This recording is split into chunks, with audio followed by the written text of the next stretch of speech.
Welcome everybody to another episode of Badminton Weekly. I'm your host Jasmine Lim, and I'm absolutely thrilled to have the World Tour back in full swing after a month-long hiatus. Now, the 2023 Yonex German Open kicks off the European leg of the tour, and to talk us through the upcoming action, we have none other than former world #1 and badminton legend, Peter Gade. Welcome back, Peter. Pleasure.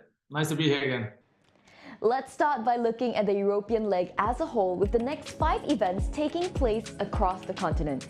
Peter, you have played all around the world, but what would you say is the biggest difference between playing in Asia and Europe? Well, it kind of depends from which point of view you are asking, because is it from the Asian players or is it from the European players? So I think there's no doubt that I think from the Asian players' point of view, you have to take in all the elements of jet lag and different environments, and the fact that you're going to be away from home for a long time. It's not easy for them to create conditions at the daily practice where they can go like they do normally at home. So it also means that the preparations for the next one is going to be a bit tricky, and they will have to be creative and really try to optimize, also spend a lot of time maybe on the physical areas if it's the gym, which can also be a tricky thing. So, and also I think I forgot one quite important element, I think, is also when we're talking about conditions in Asia. Quite often, as we've seen, especially in the last Asia trip, there was a lot of drift, a lot of wind in the stadiums because of the air condition. And we don't see air condition the same way in the European stadiums. And that is definitely also, a small aspect to consider. Now, with the Olympics qualification also on the horizon, how important will these next few events be for the players in terms of preparing for that? Well, even though we have a few months before the actual qualification will start, for a lot of these players, and it depends a bit on where you are on the world ranking and etc. But for a number of these players, these tournaments are crucial because they're going to create the outset, the starting point of the qualification. It also means seedings. And then we have the fact that we have All England. No matter how you look at it, it's one of the biggest. And I think we're going to see some kind of first signs on which players are lining up towards the Olympics. That's my feeling, at least. And of course, before the All England Open, we'll have the Yonex German Open itself. Peter, in this particular tournament, you had an outstanding year back in 1997, where you actually won the title. Can you tell us a little bit more about what the experience was like for you? I have to be honest and say I actually don't remember a lot, and then I had to do some research. So it was a bit funny. And then the other thing that I noticed, which was quite interesting, is that German Open. Okay, if you look at Wikipedia, and German Open has been played since 1955, and 97 is the only year where all 5 categories are won by only one country. So I actually think that's quite cool that Denmark won all 5 categories in the tournament in 97. So I guess that's kind of the memory. And I also think the tournament status has developed a bit. So actually today, I think the status is higher than it was in my time.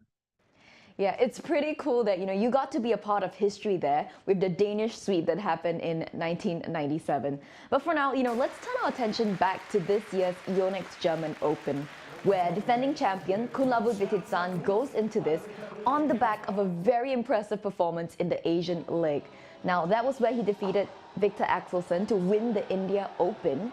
But with the long break in mind, a month off the courts, do you think that the Thai player can maintain that momentum and pick up where he left off? Well, there's different ways to look at it. I don't think the month break will affect his momentum in that way.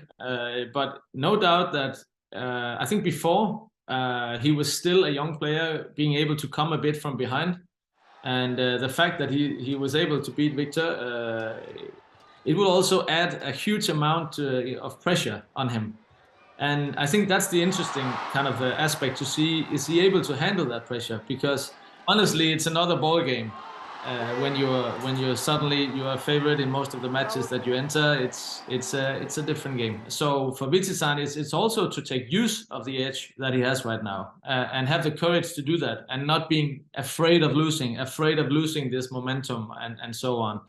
Now, moving on to the very competitive women's singles category, Akane Yamaguchi has won the German Open 3 times before, and she will undoubtedly be aiming for a 4th.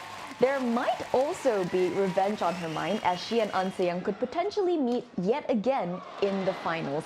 How excited are you by that prospect? This rivalry is, for me, another huge boost in the very open ladies singles we have at the moment. And no doubt I would love to see them battle it out again. But I think the main question, going back to that again, is what is the strategy of using German Open towards All England? Are they going to pull all guns out, or are they going to pull back a bit? Because honestly, for me, I'm sure that everything is about All England for both of them. So no doubt that it could easily end up in a final between these two in German. And then it's interesting to see whether we're going to see everything from both of them, or are they going to hold back a bit. Thanks so much, Peter. We'll be back with you shortly. For now, let's hear from An Se-young, who sat down with us recently to discuss her journey so far this year and share with us her goals for the future. An Se-young, the in-form player of 2023, continues her outstanding form. 3 finals, 2 titles. That is the second best start ever on the World Tour. 이번 연도 시작은 이렇게 제가 시작해 본 적이 처음이어가지고 더욱더 만족을 하고 있습니다. 아직 생각만큼 많이 올라오긴 했지만 그래도 아직은 부족하다고 생각하기 때문에 좀 더 많이 발전을 해야 될 것 같아요. 예전에는 좀 많은 수비를 하면서 체력에 대한 부담감이 더 많이 컸었는데 이번에는 좀 체력을 많이 키우다 보니까 체력에 좀 자신이 있어서 자신 있게 공격을 하고 이런 부분을 좀 더 많이 생각했었던 것 같아요. 14 matches out of 15 she's won this year alone. And there's so much more to come from someone who's only 20 years of age. She's just getting better and better. 저의 스타일이 항상 수비적이라고 생각했었는데 이제는 좀 공격의 포인트를 좀 더 두고 이제 공격에서 득점을 할 수 있는 그런 타이밍을 좀 많이 좀 엿봤던 것 같아요. 이제 그러면서 이제 좀 득점할 수 있는 기회도 많아지고 그랬었던 것 같아요. 당연히 목표는 항상 좋은 결과를 원하는데요. 근데 너무 목표만 원하면은 잘 안 될 때가 많아서 그냥 좀 하루에 한 게임씩만 최선을 다하면서 이긴다면 또 좋은 결과가 있지 않을까라고 생각하고 있어요.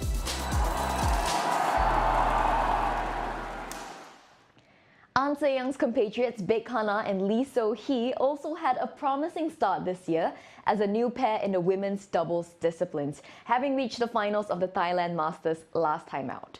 Now, one person, besides their fans, who will surely be rooting for the duo is, of course, Korea's women's doubles coach Lee Kyung-won. Let's listen in as she shares the reason behind pairing the two together and what she hopes they can achieve for the Korean national team. 저는 일단 그런 조합들이 있잖아요. 본인들이 좋아하는 플레이들이 있기 때문에 그런 플레이들이 이 국제대회의 그런 흐름이랑 잘 맞는지 안 맞는지 저 개인적으로는 그런 걸 많이 좀 보는 것 같거든요.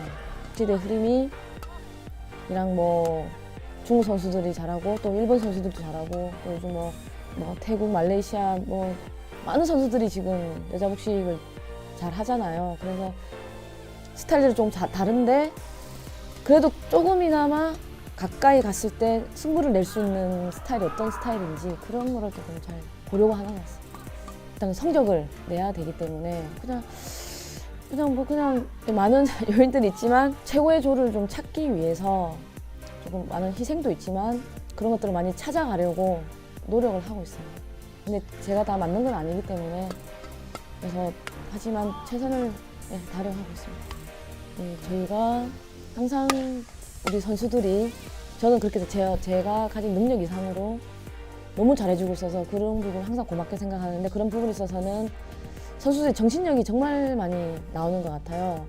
그래서 뭐 기술적인 부분이나 이런 것들은 뭐 제가 도움을 많이 주겠지만 노력을 제가 하겠지만 그런 개개인들의 그런 간절함들이 좀 중요하지 않나 그렇게 생각하고 있습니다. Peter, it is an interesting time for the doubles categories, especially with the shuffling of partners as countries look to find the best pairs ahead of the Olympic qualification. But one pair that has already established themselves as a formidable force are the 2022 world champions from Malaysia, Aaron Chia and So Wee Ik. Despite this, they are still in search of their first title this year. And with the absence of top Indonesian pairs in Germany, do you believe that the Malaysian duo has a good chance of winning here? I think they're going to see it as a not easy way, because there are still good pairs in the tournament, but they're going to see it as an opening to kind of create the mental boost, self-confidence that they need, no matter what they needed to get back and because they have been a bit up and down for the past tournaments, and we need to see some stable results from them. I'm sure that's also what they are seeking. So it's two ways. They want to get more, back on track, hopefully being able to be in final or winning this German Open, and they are favorites to do that, no doubt about that. So if I were them, I would be disappointed if not going to the final in this tournament. And if they can do this, they're gonna want to build up the confidence before All England. We've talked a lot about Asian players and pairs. So before we let you go, Peter, seeing as we are heading into the European leg of the tour, who from the European contingent, apart from Victor Axelsen, do you think are potential title contenders, considering the fact that they do have a home advantage here? For now, I think I have to be honest and say it's still all about Victor. I think he has proven to be a level above or more, especially towards the other European players. I hope for the other European players to kind of take the opportunity of playing in Europe and get a few surprises in there. So it could be there are players like Gemke and Antonsen, possibly also some of the young French players coming forward. Are they able to get some openings to make a few surprises? No doubt that for me it would be great if we could have more Europeans to take part in these, but honestly the odds are very difficult, and our bets should be on Victor to do as he normally does. Well, that concludes today's episode. Thank you so much for joining us today, Peter. We hope to have you back again soon. Definitely I am. I'm going to follow.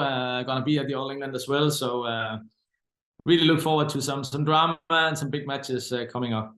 Likewise, for those of you joining us at home, thank you so much for tuning in.